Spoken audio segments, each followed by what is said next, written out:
ඉතින් සුපුරුදු විදියට මේ වෙනද වගේම අපි තවත් ටුටු ටොක් එපිසෝඩ් එකකින් හම්බ වෙනවා. ආයිබෝන් කියලා හැම කෙනෙකුම වෙන්න ගන්නවා. ඉතින් ගිය පාර මගේ ට්විච් ෂෝ එකේ අපි කතා කරේ හෝන් එක ගැන. හෝන් එක කොහොමද පාවිච්චි කරන්න ඕනේ? මේ වෙලාවට පාවිච්චි කරන්න ඕනේ. පාවිච්චි කරනවා නම් මේකේ සීමාවල් මොනවාද?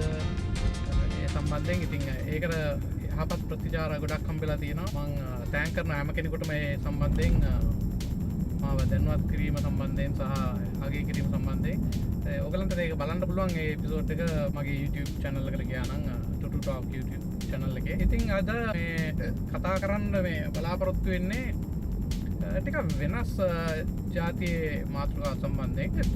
මේ මාතෘකාව ගැන කියන්න ඉස්සෙල්ලා ඔයගලන්ට මතකද දන්නේ නැහැ සමහරලාට පුංචි නංගිලා මල්ලිලා දුවල පුතාලා එහෙම ඉන්නවනේ ඒගොල්ලෝ දන්නේ නැති මූවි එකක් තිබුණා මේ බොහොම ලස්සන මූවි එකක් ඇනිමේටඩ් මූවි එකක් තිබුණා How to Train Your Dragon කියලා. ආගේ මේ මකරව පුහුණු කරන්නේ කොහොමද කියලා. ඉතින් ඒකේ ඉන්න මේ එක ළමෙක් ඉන්න. ඒ ළමයා තමයි මේ මකරෙක්ව වෙන කෙනෙකුට මේ හීලා කරගන්න බැරි මකරෙක්ව එයා තමයි මේ හීලා කරගන්නේ. ඉතින් ඒ සම්බන්ධය තමයි මේ චිත්‍රපටිය තියෙන්නේ.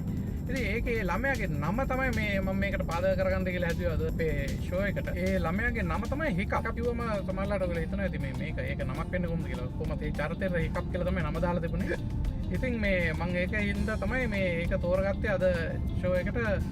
මොකද මේ හිකප් කියලා කියන්නේ කවුරුත් දන්න අපේ ඉක්කාව. ඉතින් ඉක්කාව ගැන පොඩ්ඩක් කතා කරන්න තමයි මම කල්පනා කරේ අද. ඉතින් ඉක්කාව කියන්නේ මොකක්ද ඉස්සෙල්ලාම? ඔක වෙන මම හිතන්නේ අපි උඟ දෙනෙක් ඉච්චරම දන්නේ නැහැ. මාත් මෑතක් කරනතුරුම ඔය ගැන ඉච්චර දැනගෙන හිටියේ නෑ. උනාට මේ ෂෝ එකේ අරමුණ වෙන්නේ නම් අතරම ඉක්කාව ගැන කියලා දෙන්න. මේ ඉක්කාවෙන් මේ මිදෙන හැටි කියලා දෙන්න.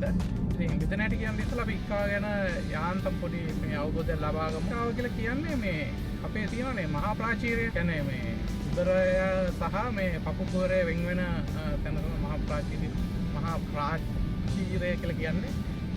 ඉතින් ඒක සමහර මේ අවස්ථාවන් වලදී උදරයට ඇලීමක් සිද්ධ වෙනවා. ඉතින් ඒ ඇලීමක් සිද්ධ වෙච්ච වෙලාවට මේ අපේ හුස්ම ගැනීමේ පොඩි අපහසුතාවයක් තියෙනවා. අපි ඉක්මනට හුස්ම ගන්න උත්සාහ කරනවා. ඒකේ රිසල්ට් එකක් විදිහට තමයි මේ ඉක්කාව ඇති වෙන්නේ මේ මිනිස්සුන්. දැන් ඒක වෙන්න පුළුවන් හේතු කීපයක් තියෙනවා. හුඟක් වෙලාවට ස්පයිසි තුන පහ වැඩිපුර විදිහටම තියෙන ආහාරයක් කලින් පාට ගත්ත ගමන්ම ඉක්කාවක් ඇති වෙන්න පුළුවන්. සමහරලාට අපි ඇතුළේ යන කාමරයේ උෂ්ණත්වය ලොකු වෙනසක් මේ ඇති වුණොත් මේක පාටම ඒ වෙලාවෙදිත් වෙන්න පුළුවන්.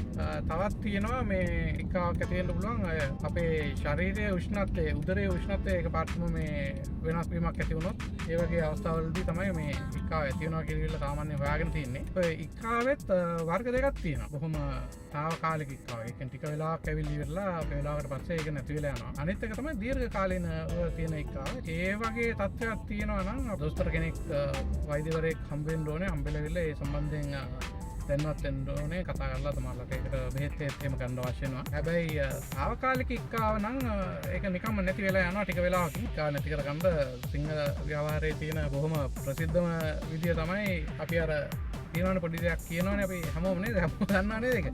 අපි කියනවනේ එකයි මමයි ගාලු ගියා, එකයි හිටියා මං ආවා. ඕ ඉතින් ගියාන යනවා. එකයි මමයි ගාලු ගියා, එකයි හිටියා මං ආවා, එකයි මමයි ගාලු ගියා, එකයි හිටියා මං ආවා, එකයි මමයි ගාලු ගියා, එකයි හිටියා මං ආවා. කොහොම කියන්නේ යනවා. ඉතින් ඔය කියන යනකොට මේ අපි නොදැනුවත්වම අපේ තියෙන අර ඒ ඉක්කාව නැත්නම් හිකප් එක නැති වෙලා යනවා. සමහර වෙලාවට ඒක හැපෙන්නේ නැති වෙන්නේ නැහැ. ඔයගොල්ලෝ මේ ඒක හොඳට අත්විඳලා ඇති මං හිතන්නේ. තවත් සමහරු කරන දෙයක් තමයි වතුර ටිකක් බොනවා ඒ වෙලාවට. හැබැයි වතුර බීපුවාමත් අර උෂ්ණත්වය මේ ඒ වෙනසක් ඇති වුණොත් එතකොට අර ඇලීම නැති වෙලා ඊට පස්සේ ඉක්කාව නැති වෙන්න පුළුවන්. හැබැයි මේ මම හොයාගෙන තියෙන පොඩි ටෙක්නික් එකක් තියෙනවා. මම ඔයගලන්ට කියන්නම් ඒක මොකක්ද කියලා. ඔයගොල්ලෝ try කරලා බලන්න ඊළඟ පාර ඉක්කාව ආපුවම ඉක්කාව හදාගන්න විදියක් නැහැ. ඉතින් ඔයගොල්ලෝ ඉක්කාව හදාගෙන ඒක try කරන්න හදන්න ඒවා. ඉක්කාව ආපු වෙලාවට try කරලා බලන්න මේක මතක තියාගෙන ඉඳලා. මම කරන්නේ ඉක්කාව ආපු ගමන්ම ඉක්කාව මේ ඔන්න දැන් එයි ඔන්න ඊළඟට දැන් තමයි එන්නේ කිලිවෙලා හිතනවා. ඉතින් චුට්ටක් වෙන දේවල් හිතන එක නවත්තලා ඉවරලා ඉතින් එකපාරටම හිතන්න පටන් ගන්නවා.